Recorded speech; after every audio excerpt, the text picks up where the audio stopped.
Welcome to the Daily Chronological Bible.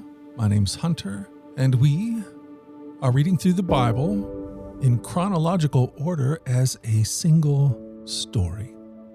And that story is all about Jesus. It is a revelation of Him, and He has revealed to us the heart of the Father. Today, June the 15th, we are in the book of 2 Kings, chapter 2, verses 1 through 25, and chapter 4, verses 1 through 44. We are reading from the New Living Translation. This is the word of the Lord. 2 Kings 2. When the Lord was about to take Elijah up to heaven in a whirlwind, Elijah and Elisha were traveling from Gilgal.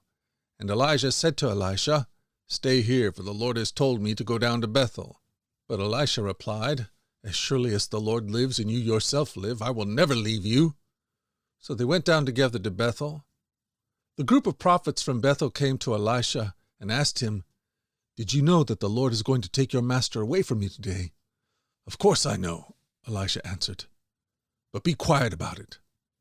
Then Elijah said to Elisha, "Stay here, for the Lord has told me to go to Jericho." But Elisha replied again, "As surely as the Lord lives and you yourself live, I will never leave you." So they went on together to Jericho. Then the group of prophets from Jericho came to Elisha and asked him, "Did you know the Lord's going to take your master away from you today?" "Of course I know," Elisha answered, "but be quiet about it." Then Elijah said to Elisha, "Stay here, for the Lord has told me to go to the Jordan River." But again Elisha replied, "As surely as the Lord lives and you yourself live, I will never leave you." So they went on together. 50 men from the group of prophets also went and watched from a distance as Elijah and Elisha stopped beside the Jordan River. Then Elijah folded his cloak together and struck the water with it. The river divided, and the two of them went across on dry ground. When they came to the other side, Elijah said to Elisha, "Tell me what I can do for you before I am taken away." And Elisha replied, "Please, let me inherit a double share of your spirit and become your successor." "You have asked a difficult thing," Elijah replied. "If you see me when I am taken from you, then you will get your request. But if not, then you won't." As they were walking along and talking, suddenly a chariot of fire appeared, drawn by horses of fire. It drove between the two men, separating them, and Elijah was carried away by a whirlwind into heaven. Elisha saw it and cried out, my father, I see the chariots and charioteers of Israel." And as they disappeared from sight, Elisha tore his clothes in distress. Elisha picked up Elijah's cloak, which had fallen when he was taken up. Then Elisha returned to the bank of the Jordan River. He struck the water with Elijah's cloak and cried out, "Where is the Lord, the God of Elijah?" Then the river divided, and Elisha went across. When the group of prophets from Jericho saw from a distance what happened, they exclaimed, "Elijah's spirit rests upon Elisha." And they went to meet him and bowed to the ground before him. "Sir," they said, "just say the word, and 50 of our strongest men will search the wilderness for your master. Perhaps the Spirit of the Lord has left him on some mountain or in a valley." "No," Elisha said, "don't send them." But they kept urging him until they shamed him into agreeing, and he finally said, "All right, send them." So 50 men searched for 3 days, but did not find Elijah. Elisha was still at Jericho when they returned. "Didn't I tell you not to go?" he asked. One day the leaders of the town of Jericho visited Elisha. "We have a problem, my lord," they told him. "This town is located in pleasant surrounding, as you can see, but the water is bad and the land is unproductive." Elisha said, "Bring me a new bowl with salt in it." So they brought it to him. Then he went out to the spring that supplied the town with water and threw the salt into it. And he said, "This is what the Lord says. I have purified this water. It will no longer cause death or infertility."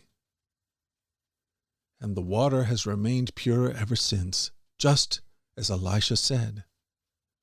Elisha left Jericho and went up to Bethel. As he was walking along the road, A group of boys from the town began mocking and making fun of him. "Go away, Baldy," they chanted. "Go away, Baldy." Elisha turned around and looked at them, and he cursed them in the name of the Lord. Then 2 bears came out of the woods and mauled 42 of them. From there, Elisha went to Mount Carmel and finally returned to Samaria. 2 Kings 4. One day the widow of a member of the group of prophets came to Elisha and cried out, "My husband who served you is dead, and you know how he feared the Lord. But now a creditor has come, threatening to take my 2 sons as slaves." "What can I do to help you?" Elisha said. "Tell me, what do you have in your house?" "Nothing at all, except a flask of olive oil," she replied. And Elisha said, "Borrow as many empty jars as you can from your friends and neighbors. Then go into your house with your sons and shut the door behind you. Pour olive oil from your flask into the jars, setting each one aside when it is filled." So she did as she was told. Her sons kept bringing jars to her, and she filled one after another. Soon every container was full to the brim. "Bring me another jar," she said to one of her sons. "There aren't any more," he told her, and then the olive oil stopped flowing. When she told the man of God what had happened, he said to her, "Now sell the olive oil and pay your debts, and you and your sons can live on what is left over." One day Elisha went to the town of Shunem. A wealthy woman lived there, and she urged him to come to her home for a meal. After that, whenever he passed that way, he would stop there for something to eat. She said to her husband, "I am sure this man who stops in from time to time is a holy man of God. Let's build a small room for him on the roof and furnish it with a bed, a table, a chair, and a lamp. Then he will have a place to stay whenever he comes by." One day Elisha returned to Shunem, and he went up to this upper room to rest. He said to his servant Gehazi, "Tell the woman from Shunem I want to speak to her." When she appeared, Elisha said to Gehazi, "Tell her, we appreciate the kind concern you have shown us. What can we do for you? Can we put in a good word for you to the king or to the commander of the army?" "No," she replied, "my family takes good care of me." Later, Elisha asked Gehazi, "What can we do for her?" Gehazi replied, "She doesn't have a son, and her husband is an old man." "Call her back again," Elisha told him. When the woman returned, Elisha said to her as she stood in the doorway, "Next year at this time you will be holding a son in your arms." "No, my lord," she cried. "Oh, man of God, don't deceive me and get my hopes up like that." But sure enough, the woman soon became pregnant, and at that time the following year she had a son, just as Elisha had said. One day when her child was older, he went out to help his father who was working with the harvesters. Suddenly he cried out, "My head hurts, my head hurts." His father said to one of the servants, "Carry him home to his mother." So the servant took him home, and his mother held him on her lap, but around noontime he died. She carried him up and laid him on the bed of the man of God, then shut the door and left him there. She sent a message to her husband, "Send one of the servants and a donkey so that I can hurry to the man of God and come right back." "Why go today?" he asked. "It is neither a new moon festival nor a Sabbath."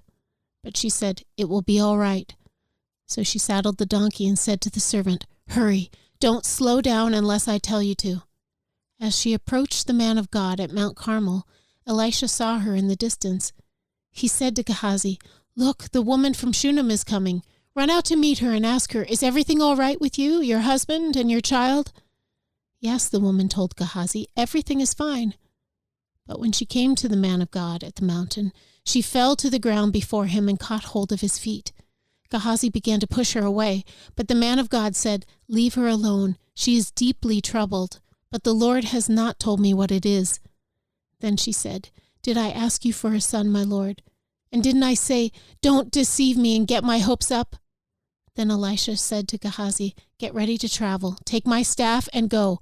Don't talk to anyone along the way. Go quickly and lay the staff on the child's face." But the boy's mother said, "As surely as the Lord lives, and you yourself live, I won't go home unless you go with me." So Elisha returned with her. Gehazi hurried on ahead and laid the staff on the child's face, but nothing happened. There was no sign of life. He returned to meet Elisha and told him, "The child is still dead." When Elisha arrived, the child was indeed dead, lying there on the prophet's bed. He went in alone and shut the door behind him and prayed to the Lord. Then he lay down on the child's body, placing his mouth on the child's mouth, his eyes on the child's eyes, and his hands on the child's hands.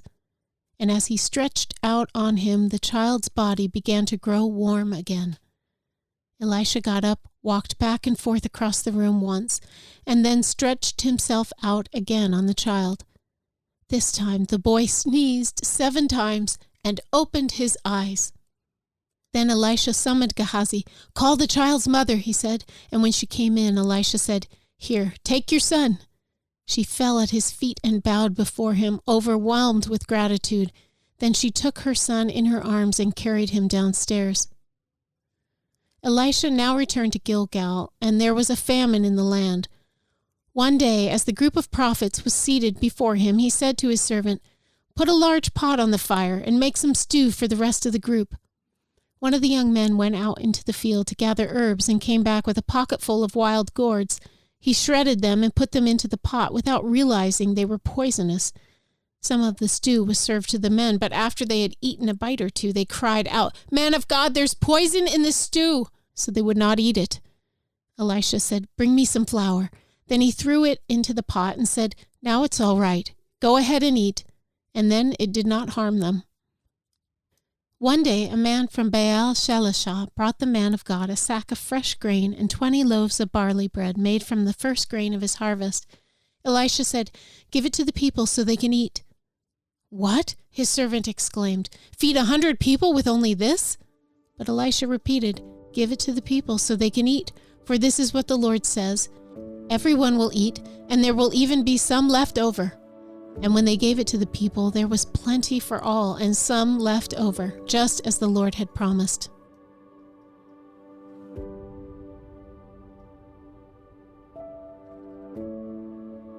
Thank you for joining us at the Daily Chronological Bible.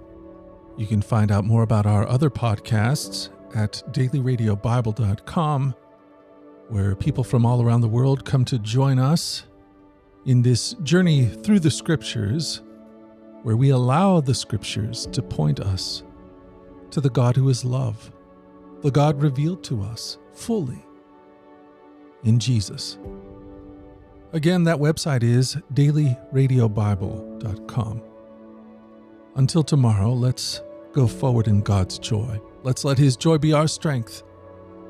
And let us always remember this, that you are loved.